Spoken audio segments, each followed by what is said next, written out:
Welcome back to our channel. పాస్బుక్స్కి, PAN కార్డ్స్కి, గ్యాస్కి వీటికి కేవైసీ మనకు తెలుసు. కానీ ఇప్పుడు సోషల్ మీడియా అకౌంట్స్ కూడా కేవైసీ తీసుకురాబోతుంది కేంద్రం. తీసుకురాబోతుంది ఏంది? దానికి సంబంధించిన తేదీ కూడా ప్రకటించబోతుంది. ఇంతకీ కేవైసీ సోషల్ మీడియాకి ఏం సంబంధం అంటే, గతంలో సోషల్ మీడియా అంటే ఎంటర్టైన్మెంట్కి ఉపయోగపడేది. ఇంకొంతమందికి వ్యాపారానికి, సక్రమైన వ్యాపారానికి ఉపయోగపడేది. ఇంకొంతమంది మహిళలు సెల్ఫ్ బిజినెస్ స్టార్ట్ చేసుకోవడానికి ఉపయోగపడేది.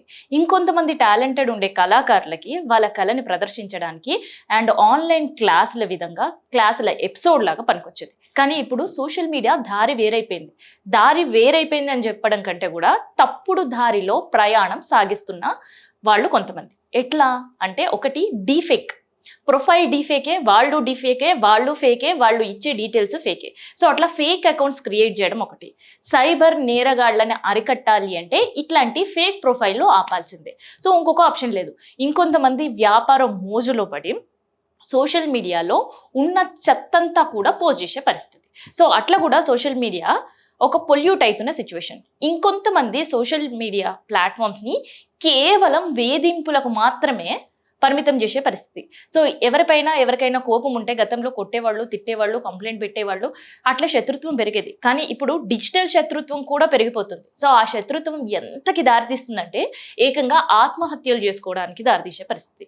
ఇంకొంతమంది కేవలం సోషల్ మీడియాలో పోస్టులు వైరల్ అవ్వడం, లేదంటే వాళ్ళు పెట్టే రీల్స్ వైరల్ అవ్వడం, వాళ్ళ కంటెంట్ వైరల్ అవ్వడానికి ప్రాణాలు తీసేసే పరిస్థితికి తీసుకొని వస్తున్నారు. సో దీనికి ఒక పెద్ద ఎగ్జాంపుల్ ఏంటి అంటే, కేరళలో జరిగిన ఒక ఇన్సిడెంట్ పబ్లిక్ బస్లో. సో ఆ ఇన్సిడెంట్లో ఆమె పెట్టిన ఒక ఫేక్ వీడియో వల్ల ఒక ఆయన ఏకంగా ప్రాణాలు కోల్పోవాల్సిన పరిస్థితి అండ్ ఆ కుటుంబ పెద్ద దూరంగా. సో ఇట్లాంటివి కేవలం ఒక యూపీలోనో, కేరళలోనో, ఏపీలోనో, తెలంగాణలోనో మాత్రమే కాదు, దేశంలో చాలా చోట్ల జరుగుతుంది. సో ఇంకొక పెద్ద సోషల్ మీడియాలో ముప్పు ఏంటంటే డేటింగ్ యాప్. ఆ డేటింగ్ యాప్ ప్రభావం పిల్లలపైన, మహిళలపైన తీవ్రంగా చూపిస్తుంది. సో అండ్ దాంతోపాటు సైబర్ నేరగాళ్ళు, ఇక సైబర్ ఫ్రాడ్స్కి అదుపు లేకుండా పోతుంది. సామాన్యుల దగ్గర నుంచి డీజీపీల వరకు, డీజీపీ కుటుంబ సభ్యుల వరకు కూడా అమాంతం దోచేసే పరిస్థితి. సో ఇట్లా వీళ్ళని అరిగట్టాలి అంటే ఏం చేయాలి అనే నిర్ణయం పైన కేంద్రం ఆలోచించడంతో పాటు పార్లమెంట్లో దీనిపైన చర్చ కూడా జరిపారు. సో అందుకని కేవైసీ మస్ట్ అనే డెసిషన్ తీసుకున్నారు. సో కేవైసీ మస్ట్ అనే డెసిషన్ తీసుకోవడంతో పాటు ప్రతి సోషల్ మీడియా అకౌంట్, అంటే ఫేస్బుక్ కావచ్చు, ట్విట్టర్ కావచ్చు, లేదంటే యూట్యూబ్ ఛానల్స్ నడిపే వాళ్ళు కావచ్చు, సో కంటిన్యూగా రీవెరిఫికేషన్స్ చేస్తూనే ఉండాలి. అండ్ రీవెరిఫికేషన్ నోటిఫికేషన్ వచ్చినప్పుడు దాన్ని వెరిఫై చేయడానికి అండ్ దాంతోపాటు రిఫ్రెష్ చేయడం అండ్ దాంతోపాటు ఖచ్చితంగా కేవైసీ ఫిల్ చేస్తూ ఉండాలి. సో ఈ కేవైసీ అనేది ఫిల్ చేయడం వల్ల ఎవరైతే ఫేక్ అకౌంట్స్, ఫేక్ ప్రొఫైల్స్ పెట్టుకొని వేదనకు గురి చేస్తున్నారో సో వాళ్ళ అకౌంట్స్ అన్నీ కూడా బ్లాక్ చేసే అవకాశం ఉంటుంది.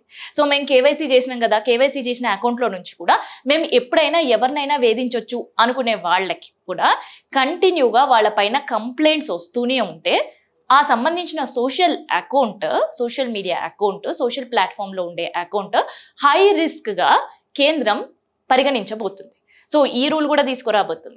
సో రూల్ మాత్రమే కాదు, ఇంప్లిమెంటేషన్ కూడా ఉండబోతుంది. సో ఎవరైతే తరచూ సోషల్ మీడియాలో వేధింపులకు గురవుతున్నారో, సోషల్ మీడియాలో వాళ్ళకి సంబంధించిన డీఫేక్ ప్రొఫైల్స్ పెట్టి వాళ్ళని విపరీతంగా ట్రోల్ చేస్తున్నారో, వాళ్ళ ఆస్తికి కావచ్చు, లేదంటే వాళ్ళ పరువుకు కావచ్చు నష్టం వాటిల్లేటట్టు చేస్తున్నారు. సో ఇట్లాంటి వాళ్ళపైన శిక్షలు విధించాలి అని అంటే ఆ ప్రొఫైల్ కనిపెట్టే పనిలో ఉండాలి. సో అందుకని డీఫేక్ కనుక ఎవరైనా చేసుంటే వాళ్ళపైన చర్యలు ఉండేటట్టు శిక్షలు కూడా ఖరారు చేయబోతుంది.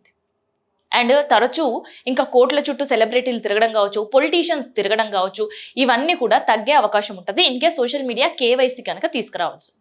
అండ్ కొంతమంది బాధితులు చాలా సెన్సిటివ్ అయిపోయి అండ్ దాంతోపాటు ఈ విషయంలో సో వాళ్ళపైన నేరారోపణలు ఉన్నా, సో ఏపీలో ఒక చిన్న ఎగ్జాంపుల్ ఇది. సో ఏపీలో ఒక చిన్న అమ్మాయిని మామిడి తోటలకు తీసుకెళ్లి ఒక వృద్ధుడు చేసిన ఆమె పైన అరాచకం, సో అది సోషల్ మీడియాలో ట్రోల్ అయింది. తర్వాత పోలీసులు ఆయన అదుపులో తీసుకున్నారు.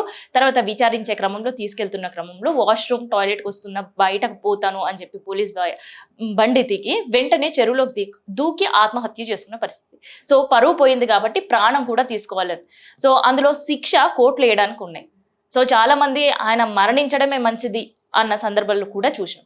సో ఇట్లాంటి ఘటనలో సోషల్ మీడియా ఇట్లాంటివి బాగా ట్రోల్ చేయడం వల్ల ప్రాణాలు కూడా పోతున్నాయి. సరే ఆయన తప్పు చేసినాడు, తప్పు చెయ్యలేదని కోర్టు కావచ్చు లేదంటే న్యాయస్థానాలు కావచ్చు ఎవరు కూడా చెప్పట్లేదు, కానీ శిక్ష మాత్రం మరణం కాదు అనేదే కేంద్రం వాదన. సో అందుకని ఇట్లాంటి సూసైడ్లు అరికట్టాలన్నా లేదంటే పరువు పోయింది, పరువు నష్టం కింద ఇబ్బందులు పడుతున్న వాళ్ళ ప్రాణాలు కాపాడాలన్నా సోషల్ మీడియా పైన కేవైసీ మస్ట్ అనే నిర్ణయం తీసుకోబోతుంది. సో అట్లా కేవైసీ తీసుకోవడం వల్ల ఫస్ట్ సైబర్ నేరగాళ్ళని అరికట్టడం కావచ్చు, సో ఇట్లా ఎవరైనా టార్గెట్గా వేధించడం కావచ్చు, టార్గెట్గా వాళ్ళ ప్రొఫైల్ని డీఫేక్ చేయడం కావచ్చు, అండ్ వాళ్ళ ప్రొఫైల్ని తీసుకెళ్లి డేటింగ్ యాప్లో పెట్టడం కావచ్చు, ఇట్లాంటివి చేసే వాళ్ళని ఈజీగా కనిపెట్టే అవకాశం కూడా ఉంటుంది అనమాట.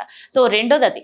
మూడోది, ఆర్థిక లావాదేవీల్లో భాగంగా చాలా మంది యూట్యూబ్ని తప్పుదారి పట్టిస్తున్నారు. పిల్లలను, మహిళలను టార్గెట్ చేస్తూ బూతు పాటలు పెట్టడం అండ్ దాంతోపాటు ఏతో బూతు బొమ్మలు క్రియేట్ చేసి యూట్యూబ్లలో పెట్టడం, వీడియోలు చేయడం, ఇవన్నీ కూడా చేస్తున్నారు. సో ఈ ఇంపాక్ట్ పిల్లలపైన అండ్ మహిళలపైన పూర్తిగా ప్రభావం చూపిస్తుందని కేంద్రం నమ్ముతుంది. సో వీళ్ళని అరికట్టాలి అంటే కూడా మళ్ళీ ఫైనల్గా కావాల్సింది కేవైసీ. సో అందుకనే ఈసారి నుంచి ఇంకా యూట్యూబ్, సోషల్ మీడియా ప్లాట్ఫామ్స్ ఏవి వాడాలన్నా ప్రతి ఒక్కరూ కేవైసీ మస్ట్ అండ్ షుడ్గా ఉండబోతుంది. అయితే ఈ కేవైసీలో వాళ్ళు ఏం అటాచ్ చేయాల్సి ఉంటుంది అంటే ముందుగా వాళ్ళ ఆధార్ కార్డు అండ్ అడ్రస్ ప్రూఫ్కి సంబంధించి అండ్ దాంతోపాటు పాన్ కార్డ్కి సంబంధించిన డీటెయిల్స్ అందులో అప్లోడ్ చేయాల్సి ఉంటుంది అనే వార్తలు కూడా వినిపిస్తున్నాయి. సో ఎట్టకేలకు మొత్తానికి ఇప్పటివరకు గ్యాస్, తర్వాత పాన్ కార్డ్స్ లేదంటే బ్యాంక్ అకౌంట్స్ ఇట్లాంటి వాటికి మాత్రమే కేవైసీ చూసినాం. ఇకపై మనం సోషల్ మీడియా అకౌంట్స్ కూడా కేవైసీ చూడబోతున్నాం.